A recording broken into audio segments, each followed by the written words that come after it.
Hello everybody, welcome back to the channel. I hope you're doing great. I know this looks a little bit different. We are in the same place, just a different angle this time. I feel like I'm gonna look at the screen a lot because I have never recorded this angle before, so I don't know how it's going to look, especially with the lighting, so we will see. But today we're going to have a little bit more of a talk kind of a video. So a while back I said I wanted to do kind of movie slash series kind of review things. That's what we're going to do today. I'm finally going to start doing that.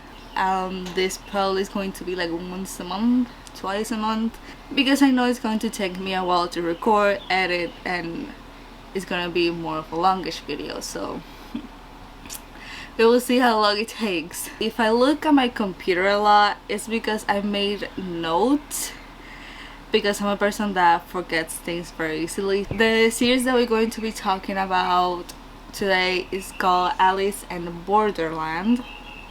Hopefully I said that right. It only has one season, and it is actually based in a graphic novel that has the same name by Haro Aso.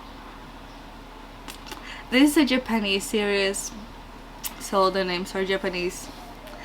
I just want to clarify, if I say a name wrong, I apologize. I'm gonna try my best to say it properly, but I cannot guarantee it because I do not speak Japanese. Not very sure how you pronounce this name, so I apologize if I said a name wrong.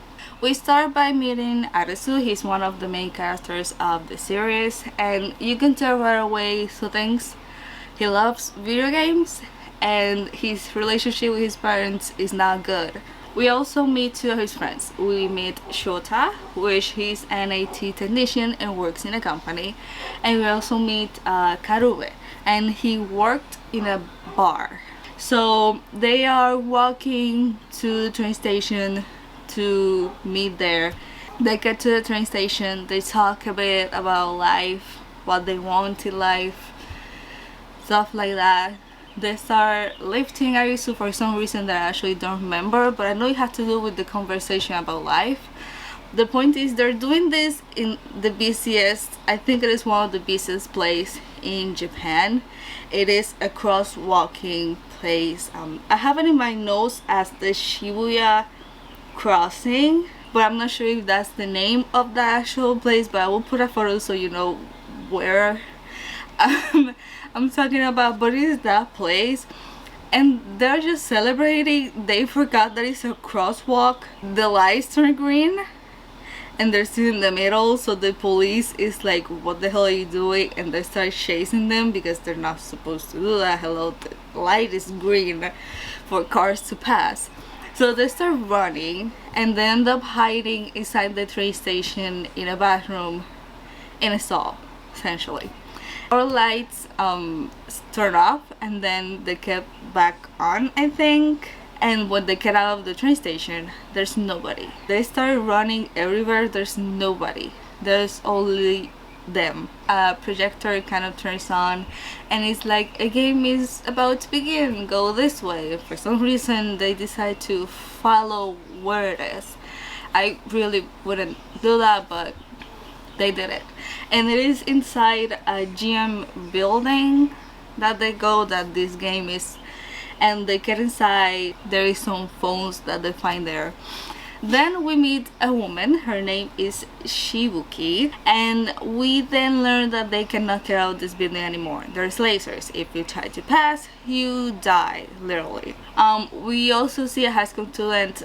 She's not important, she dies in 5 seconds, don't know worry about her. But now there are 5 of them. The name of this game is called Dead or Alive.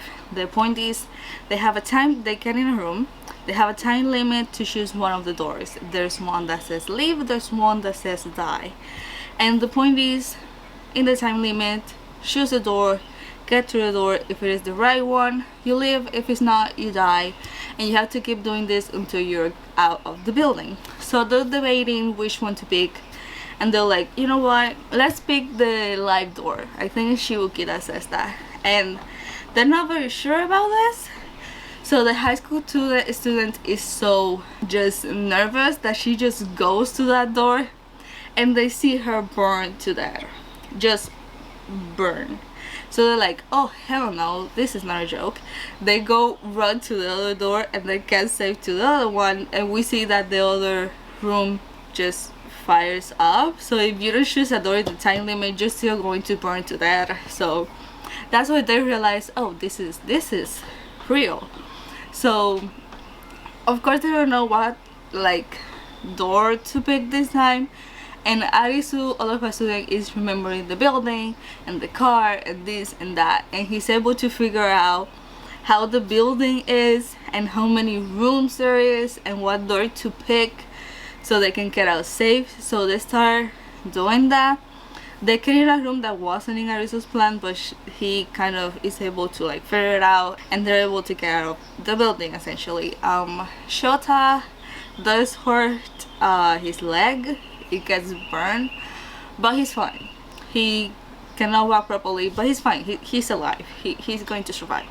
So outside the building, they're in like a alley, I guess you could call it, and there's a table with a card. I forgot to mention. The phone actually says this game is a tree of clubs playing card. That's gonna be important later. They're gonna explain later the cards. So essentially they have visas and they need to play games in order to get more days in their visa. If you don't and your days finish, you die. We also get to meet very shortly another main character, that is Usagi. We also see that she has a car and she's on top of a building, and you can see all the lasers just coming down from the sky killing people. I love her. She's my favorite character out of this whole series. I love her. She's adorable, she's strong. I just love her. We go back to the four of them, Arisu, Karube, Shota, and Shibuki. They are just talking about what's happening, what can actually like make this. We also get to know a little bit more about Shibuki. She works in a company and she recently got a promotion. She omits the part where she actually got the promotion but sleeping with her boss. We don't get to know that. She doesn't say anything about it. They show it, but she doesn't say anything about it to the guys. She's like, I just recently got a promotion. So of course Shota cannot go and play a game, and Shibuki decides to stay and take care of him. We will know soon how she takes care of him. And Karube and Arisu decides to go and play a game so they can find out a little bit more about this whole thing that is happening. So this game, it is in an apartment building, and there is like 10-12 people there, including Usagi, my favorite character. She's there. The card for this game is a 5 of spades, and at this point they tell us what the actual cards mean. So this guy gets close to them. He's basically saying, oh, this is a game of strength. So I'm gonna read this because I'm gonna get it wrong. So essentially, the higher the number on the card, the more days in the visa you have, and is the difficult level. So the higher the number, the more difficult the game is, and then each card is a different game. So spades are a game of strength, clubs is a game of team battles, diamond is a game of wits, and hearts is a game of betrayal. So each card has a different kind of type of game. So this game is called tag. The point of this whole game is to find a safe zone in this huge ass apartment building in like 20 minutes. Yeah, they have 20 minutes to find this safe zone in like a huge apartment building. There's like 12 of them, but still it's huge to find like one apartment that is actually the safe zone. So they just start looking. Also, we jump in a second again to Shota and Shibuki, and Shota is having a crisis moment. He's again, he's a very religious person, so he's like, he doesn't know who he is anymore. He doesn't know where he fits in his group of friends. He just feels like he doesn't belong in that group of friends, and he's having like a crisis moment. And Shibuki's there talking and like hearing him, and then she goes to comfort him, her way of comforting him is sleeping with him. That's how she does it. Okay, jumping back to the game. They're looking for the safe zone. All of a sudden, we see a person. I think they're dressed in like a camo kind of outfit, but they have a mask and it has a machine gun. And he just started shooting people in front of it. This is the tag part of this game. He's just going floor to floor, finding people to kill, so they're not able to find the safe zone. Karube and Arisu basically realize they have to work as a team to be able to survive. So they start saying, not saying, but like screaming essentially to the people, we have to work together. If you see this person with the mask, let's just say in the 3rd floor, then just scream it. Everybody on that floor can just go away safely. Karube and Arisu separate at some point, and Karube encounters a masked person. And there's also 2 guys, which they're going to be important later, but they're there in that game as well. And they start fighting this person, but he's using a knife to fight. You realize there's no one masked person, there's 2 of them. One has a machine gun, the other one has a knife. Almost forgot. So Karube and these other 2 guys are fighting the one with the knife, and the one with the machine gun is somewhere. So Arisu remembers that the one that has the machine gun actually started shooting a person like 2 floors down, and they usually don't do that. So he figured out that's actually the safe zone, so he goes there, and we meet a guy with white silver hair. We'll get to know him later. He's just a guy with white silver hair at the moment. They get into this apartment. They find a room that has some buttons that they have to like press at the same time, but the masked person with the machine gun appears, starts shooting. The point of everything is that Usagi gets there on time. Her and Arisu are able to like press the buttons at the same time with 1 second to spare. Of course, we have to get that like tension building there, and they win the game essentially. Also, Karube finds a radio that I'm guessing is dropped by the other 2 that was fighting with him with the knife person, and it's kind of repeating the same message, like the answer is in our hands, return to the beach. We go back to the 4 of them: Arisu, Karube, Shota, and Shibuki. Shibuki's visa is about to expire, so they are obligated to play a game, the 4 of them, and they go to a botanic garden, and there's 2 tables. One has some VR goggle thing with a color, and the other one has weapons, not weapons, but like things you can use as a weapon. So this is a 4-person game, and it is called hide and seek, and it is a 7 of hearts game. The point, this game involves a wolf and 3 chips. So the original game, the chips hide from the wolf, and if the wolf finds you, you lose. And this game is the opposite.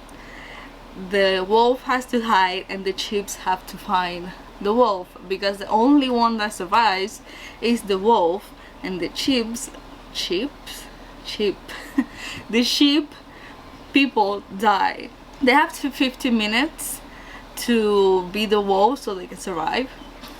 Shibuki is the one that like gets the game the quickest, and she realized what the actual game it is, and at that point Shota was the wolf, so she calls him. She's like, Shota, and he looks at her in the eyes. The way that you become a wolf is by looking the other person's eyes, and you're immediately the wolf.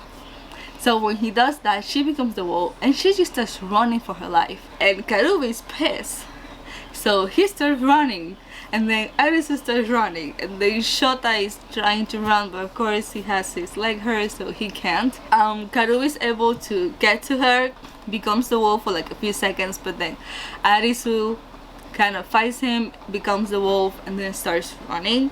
Arisu wanted to be the wolf, so he could find a way to like get the colors out and like help. And they were calling him a selfish because he was doing that. They were thinking he only cared about himself and about winning, and he didn't care about them anymore. But essentially he was just trying to find a way to get like the color especially out, so they can survive. And Arisu started to realize that's not gonna be possible. He cannot take this off. So he starts to feel bad. He's like, you know what, I'm just gonna drop out, so let me find somebody for them to be the wolf. But now Karube is hiding from Arisu, and Shota is holding Shibuki down as much as he can, so she doesn't start running towards Arisu to be the wolf. Essentially they're hiding from him, and they are basically saying the only one that can survive is him. He's the only one that can find this game master or whoever it is behind this. He's the most intelligent one. He's just the one that has to survive and continue the game. They're hiding from him. At the end, Arisu is able to find Karube, but it's too late, and his hair explodes. We also see that Shota and Shibuki die. So now Arisu is just traumatized for life after that. We go back to Usagi, and we've seen her like getting food, well, hunting for food essentially, and we get to see a little bit more about her life. So she rock climbs along with her father. At some point his father decided to climb a very hard like mountain. It is like a very hard climb to do. He decided to do that alone without her, and he dies. While doing that, a lot of people thought he did it to commit suicide. A lot of people were saying just a lot of things, and she was just there laying on the floor of her room just sad. And while we're seeing this, we also see that Arisu, it's in the same position that she was in the past. So whenever she passed him on the street, she would just get the flashback of her, so she decides to help him, gets her to where she is, gives him food, give him some word of encouragement. They decide to go at night and play a game. This game, it is in like a tunnel. There's a bus, it has like graffiti all over it, and when they get inside, there is 3 guys, and one of them is hurt the same way that Shota is hurt. Essentially the game is called Distance, and it is a 4 of clubs card, and the rules are simple. They just have to reach a goal, and their phones is telling them like distance.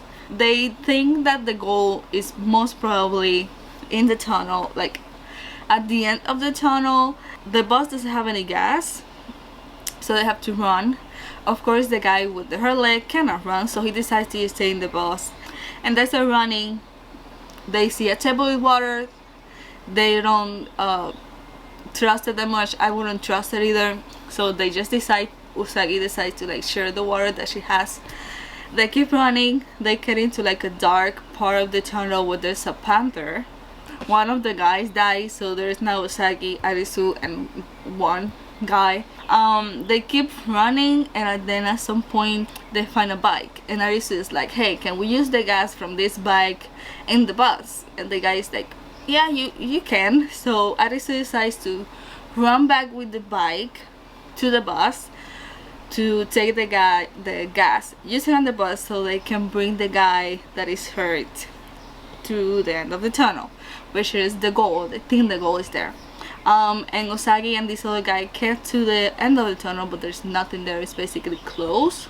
Water starts pouring out of the end of the tunnel, so they are forced to run back. That other guy dies. He falls and he doesn't get back up quickly enough, so the water just takes him.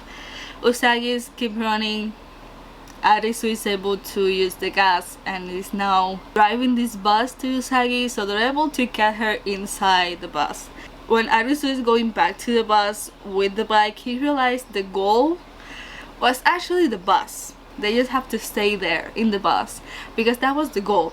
They thought that the distance that the phone says they had to reach like a certain distance, but in reality the phone was just saying how close to the goal they were. Usagi and Arisu are alive, and they decide to go to this cold beach. They get close to a game, they see some people with some like keys in the wrist, so they immediately think, oh, these people must be from this place, so they start following them and they get to this place, and before they can even do anything, blindfolded and taken.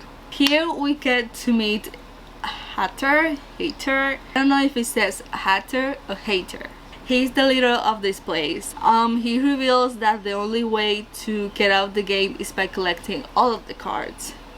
And they even have a wall with all of the cards painted, and the ones that have crossed are the ones that they have.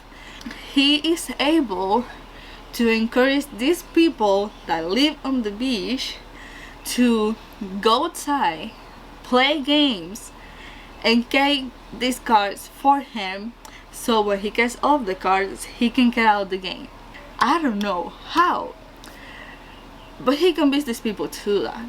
And this place is weird because everybody is just partying all the time. They're drinking, they're dancing, they're singing, they're doing everything. This doesn't look like a war place. Everybody just having fun, and then when nights come on, there's like, yeah, let's play some games, and they go. And I don't understand. Usagi and Arisu have to go and play a game. So Usagi is taken to a game and Arisu is taken by Kuina and Anne, because they want to put him to the test to see if he's actually very good to be part of the executive group, because they found out he had a 7 of Hearts card, which is one of the cards that they needed. So they're like, oh, you must be like really good at games, we're gonna put you to a test. The game that they have to do is basically they're in a room, water is coming out, and there's this electric things floating, and if the water touches them, of course they're going to die electrocuted. And the point of the whole game is to figure out which switch from the tree turns on the light bulb. And if the door is closed, they can try as many switches as they want. If the door is open, they can only try one switch. So Arisu pretty quickly figures out the game. What he ends up doing is trying a switch when the door is open. It doesn't turn it on. He turns it off, closes the door, turns on another switch, leaves it on for like a couple of seconds, then turns it off. They open the door and he asks Kuina to touch the light bulb, and the light bulb was hot, so that means the switch that he had previously turned on was the one that turned on the light bulb. Usagi also survives the game that she was part of. What else?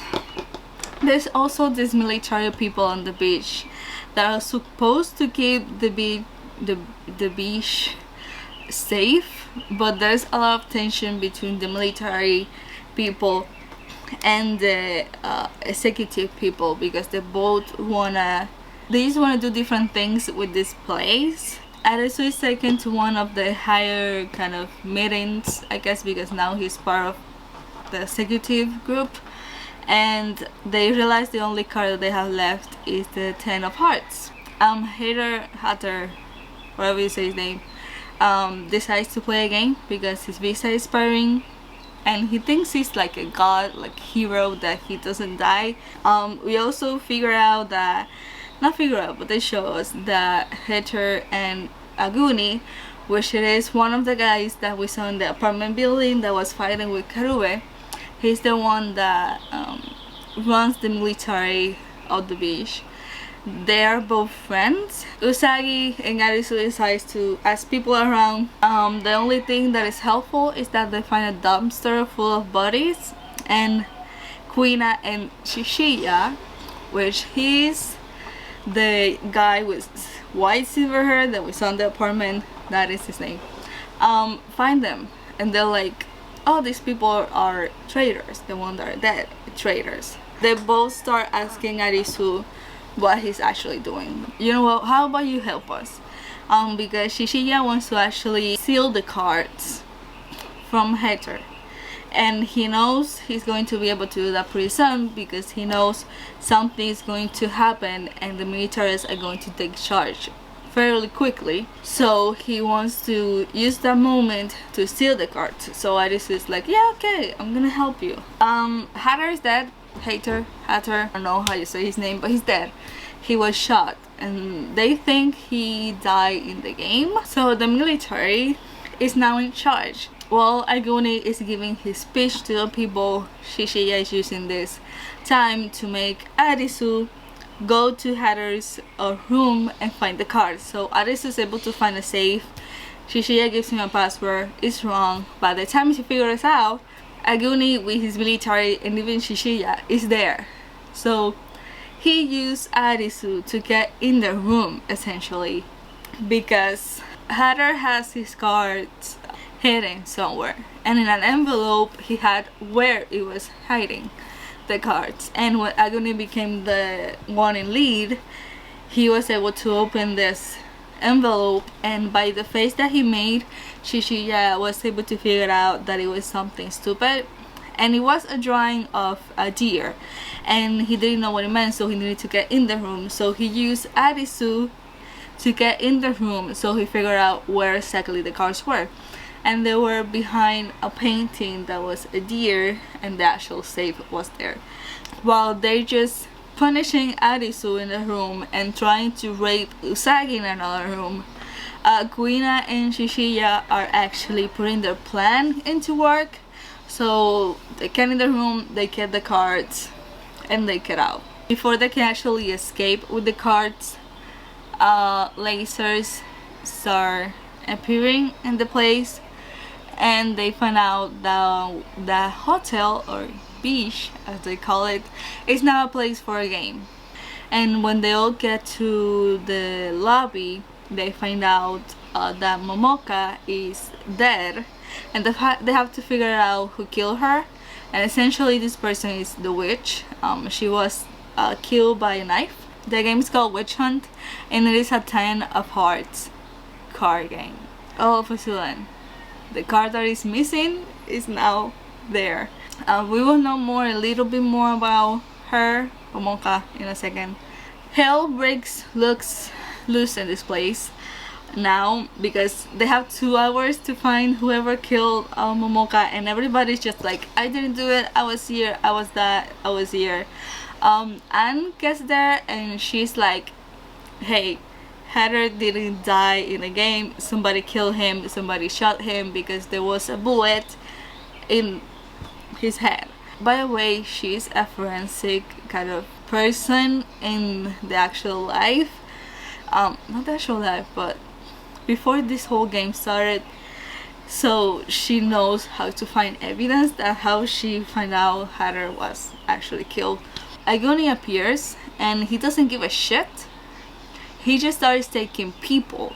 Literally orders the militaries to take people, because they have to burn the person that killed her, and that if the fire, I think, turns green or something, that's the person that kills it. So Agony takes this chance and he starts taking people and burning them with no reason. He's just like, we have to find a witch, okay, let's burn everybody until we find this person.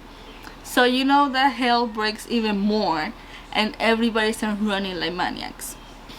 Everybody is trying to like hide to get them out of the hotel. They start fire, and Ligari, which a lot of people like this guy, okay? A lot of people were losing their minds with the guy. I can tell why, because he's very sexy. I'm not gonna lie, he's very sexy.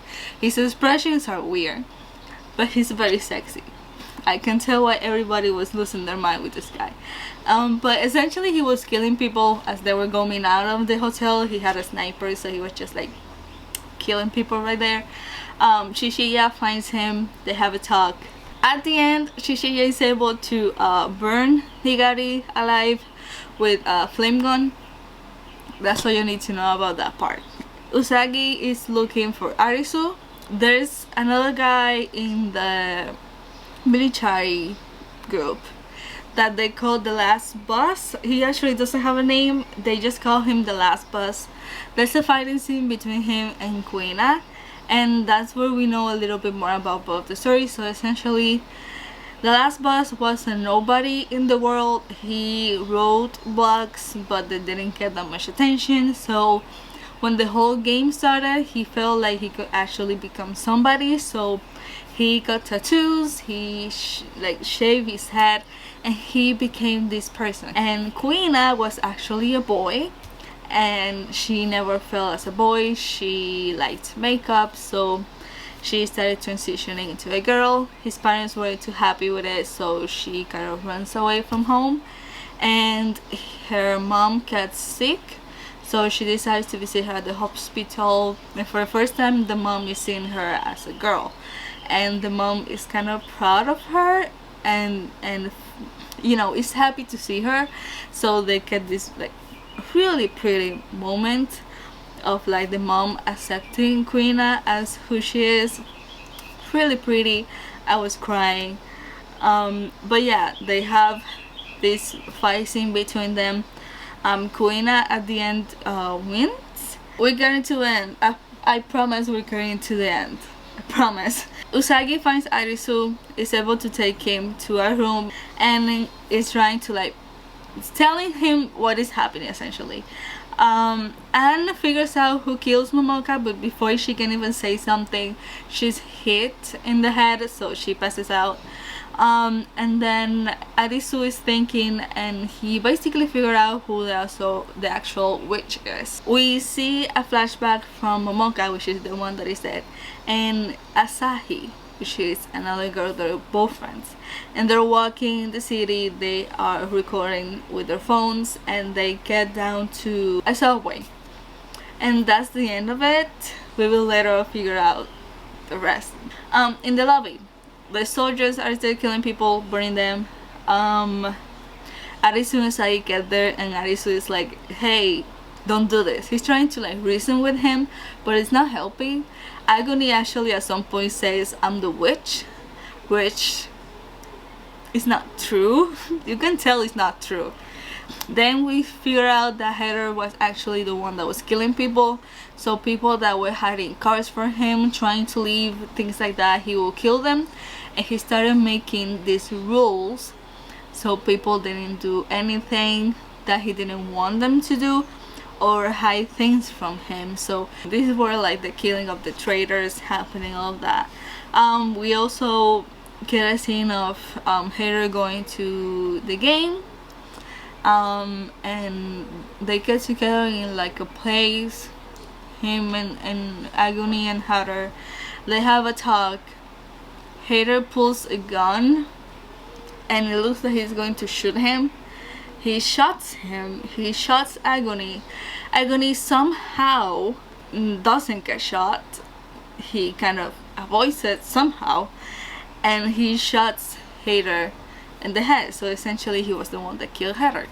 And then we see that the gun that Hater had didn't have any bullets, so he basically killed him for no reason. Agony felt like everybody was responsible for what happened to Hatter, and how the person that he became, he used this game to kill everybody in that place. So he didn't really care about the game, he just wanted to kill everybody in the hotel. So at the end, Arisu says that there's also the possibility that Momoka is actually the witch and she killed herself. Agony is not listening to anything that anybody's saying.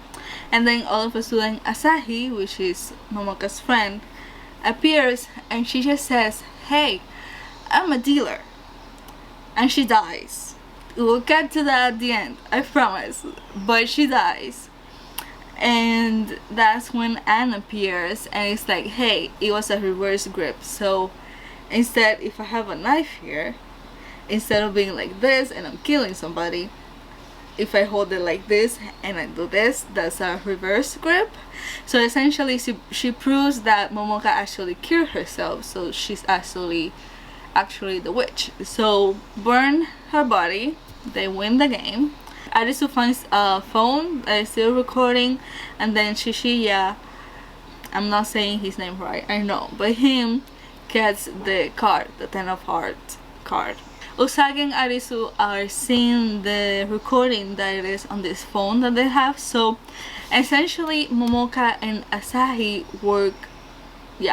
worked for the people that made the game. They were dealers. The point of them were to go to places where the game master could do the games, tell him about it, and they also had to play some of the games to kind of mess with the flow and all of that.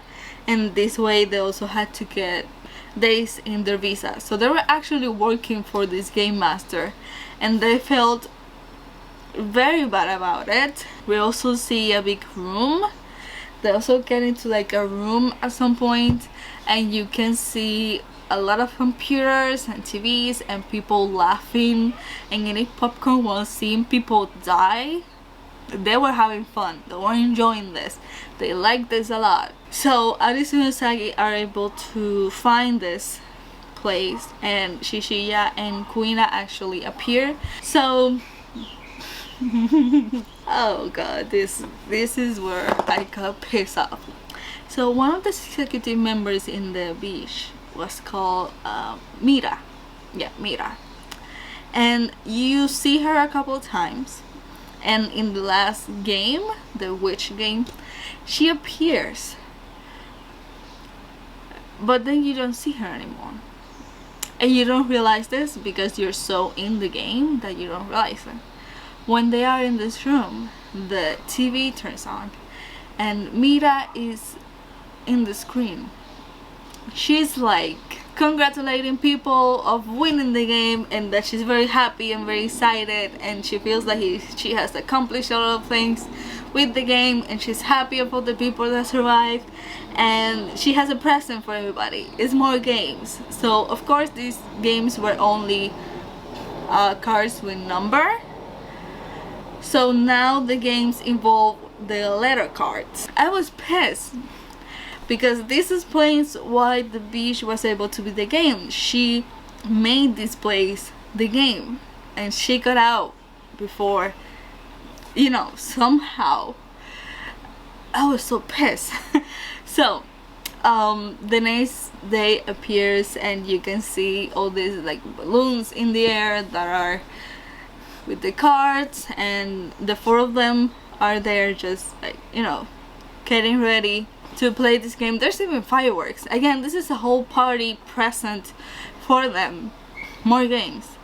So basically now they know that Mira's behind it, and she's like the game master, and they have to like play more games to find her and, you know, just finish this essentially.